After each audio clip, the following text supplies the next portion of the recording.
हरे कृष्णा।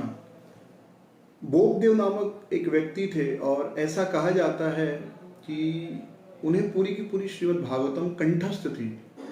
तो एक समय ऐसा था कि मुगलों ने सभी ग्रंथों को जला दिया था और श्रीमद् भागवतम भी कहीं से नहीं मिल रहा था। लेकिन क्योंकि उनको पूरा श्रीमद् भागवतम याद था तो उन्होंने फिर से श्रीमद् भागवतम लिख दी। लेकिन बोपदेव बचपन में ऐसे नहीं थे। वो बड़े ही मंद बुद्धि के बालक थे, उनको कुछ याद नहीं रहता था और सारे बच्चे उनके ऊपर हंसा करते थे। टीचर्स उनके ऊपर हंसा करते थे कि ये तो गधा है, बैल है, एक पैसे की अक्ल नहीं। तो बोपदेव बड़े उदास हताश हुए और उन्होंने सोचा कि जीवन का क्या लाभ, अब मैं कभी विद्यालय नहीं आऊँगा, पढ़ाई नहीं करूँगा। और वैसे ही अपना विद्यालय छोड़कर वो चले गए कि मैं जा रहा हूँ कहीं, और ऐसे निकल गए।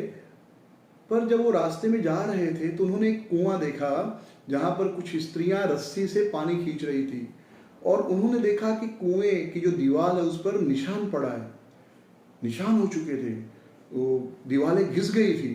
तो उन्होंने पूछा स्त्रियों से कि इन दीवारों पर निशान कैसा, ये दीवारें कैसे घिस गई? तो स्त्रियों ने कहा कि हम रोज रस्सी घिसती हैं तो इस रस्सी के कारण ये दीवार पर निशान पड़ गए। तो बोपदेव ने सोचा कि बाप रे, रस्सी कितनी नाजुक होती है और ये जो कुएं की दीवार है कितनी कठोर पत्थर से बनी हुई है, लेकिन क्योंकि रस्सी बार बार आ जा रही है तो इस पत्थर पर भी निशान पड़ गया। तो क्या मेरी बुद्धि पत्थर से भी कठोर है? नहीं। तो अगर मैं नियमित रूप से अभ्यास करूं, रोज मैं अच्छी तरह पढ़ाई करूं, तो मैं भी सब कुछ याद कर सकता हूं।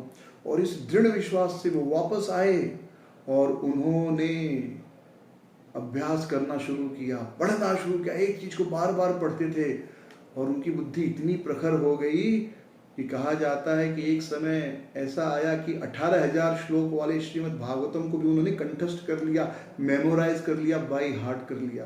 तो ये है पावर ऑफ प्रैक्टिस।